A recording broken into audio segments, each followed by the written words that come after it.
The phenomenon of people hating or reacting negatively to someone who is kind can be explored through the lens of Carl Jung's psychological theories, particularly his concepts of the shadow, projection, and the dynamics of the psyche. Jung, a Swiss psychiatrist and founder of analytical psychology, provided profound insights into human behavior, unconscious motivations, and interpersonal dynamics. Below, I'll explain in detail why people might dislike someone even when they are kind, drawing on Jungian concepts and supplementing with psychological and social perspectives. The shadow and unconscious envy. Jung's concept of the shadow refers to the unconscious part of the personality that contains repressed traits, desires, and emotions that an individual deems unacceptable or incompatible with their conscious self-image. When someone is consistently kind, their behavior may highlight qualities that others have suppressed in their own shadow, such as generosity, empathy, or selflessness. This can trigger discomfort or resentment in others, as it forces them to confront aspects of themselves they've avoided. How it works: a kind person's actions might unconsciously remind others of their own shortcomings or unacknowledged flaws. For example, if someone has repressed their own capacity for kindness due to past trauma or societal conditioning, for example, valuing toughness over compassion, they may feel threatened by someone who embodies kindness. This discomfort can manifest as dislike or hostility. Example: if you're kind to someone who struggles with guilt over their own selfish behavior, your kindness might make them feel inadequate, prompting them to project their feelings of inferiority onto you as resentment or hatred. Jungian insight. The shadow is not inherently negative, but when unintegrated, it can lead to irrational reactions.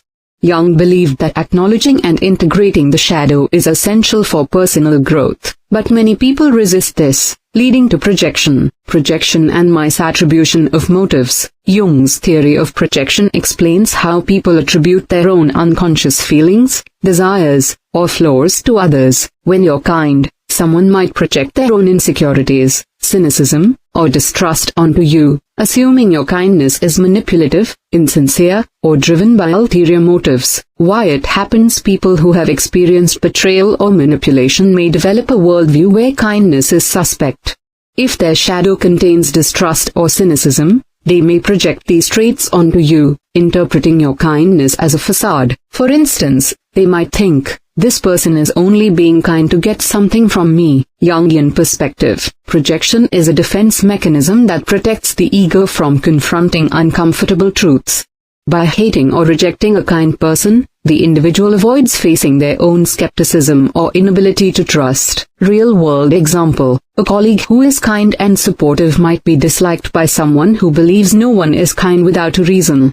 This belief stems from their own unconscious fears or past experiences, not from the kind person's actions. The threat of authenticity. Jung emphasized the importance of individuation, the process of becoming one's true self by integrating the conscious and unconscious aspects of the psyche. A kind person who is authentic and self-aware may inadvertently challenge others who are disconnected from their true selves.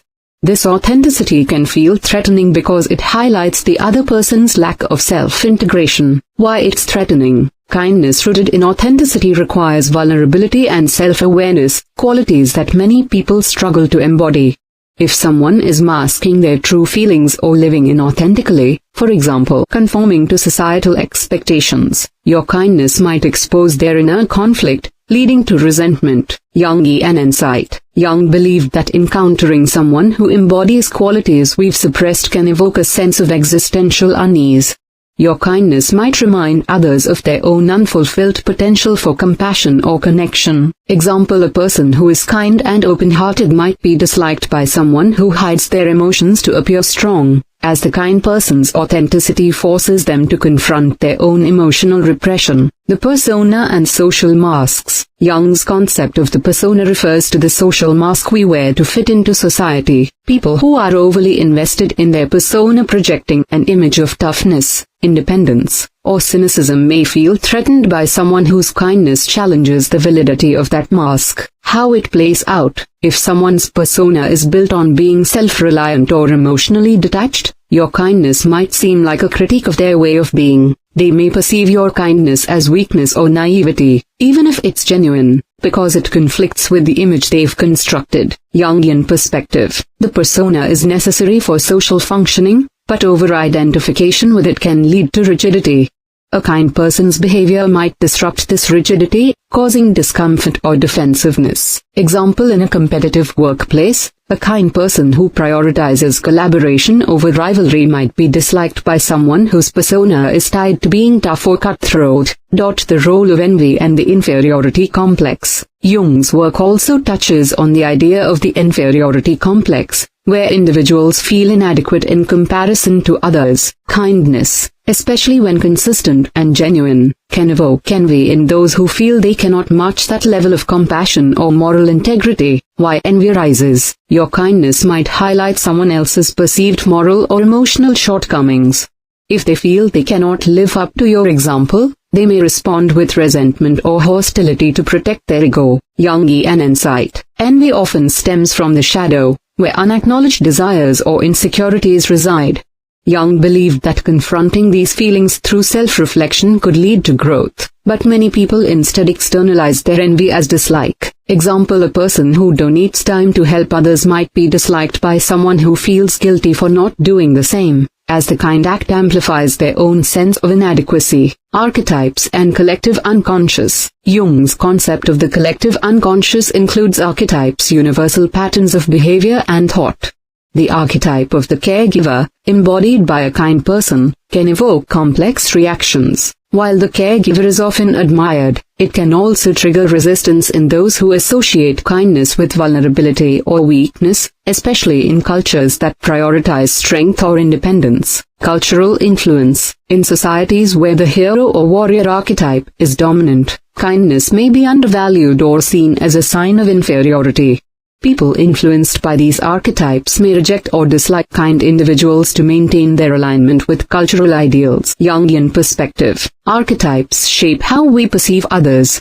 If someone's worldview is dominated by archetypes that conflict with kindness, they may unconsciously reject those who embody it. Example: in a hyper-competitive environment, a kind person might be seen as too soft, triggering disdain from those who value the warrior archetype. The role of past trauma. Jung's theories also account for how past experiences shape the psyche.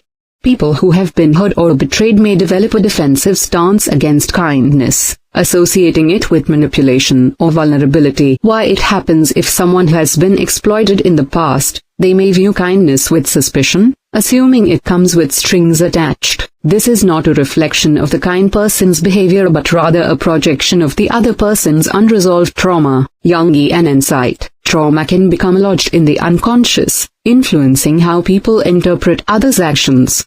Jung advocated for bringing these unconscious wounds to consciousness through therapy or self-reflection to heal such distortions. Example: someone who was manipulated by a seemingly kind person in the past might reject your kindness, assuming it's a ploy, even if you have no ulterior motives. Social and cultural factors. Beyond Jung's theories, social dynamics can also explain why kindness is met with hostility. In some contexts, kindness is seen as a deviation from the norm, making the kind person stand out in a way that invites scrutiny or resentment. Group dynamics. In group settings, kindness can disrupt established power dynamics or hierarchies.